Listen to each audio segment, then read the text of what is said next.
नमस्कार, बहुत बहुत स्वागत है आप सभी का आपके अपने यूट्यूब चैनल पर।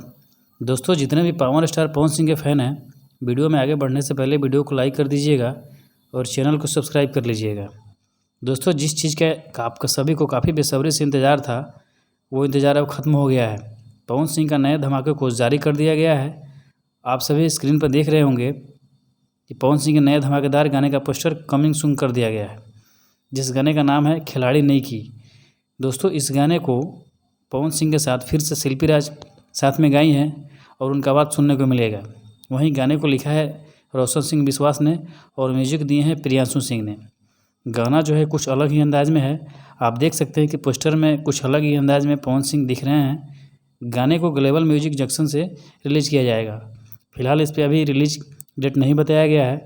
आशा है कि कल या परसों तक रिलीजिंग डेट का भी पोस्टर जारी कर दिया जाएगा। तो आप सब तैयार रहिए और इस गानों को लेकर क्या कहना चाहेंगे आप हमें कमेंट करके ज़रूर बताएं।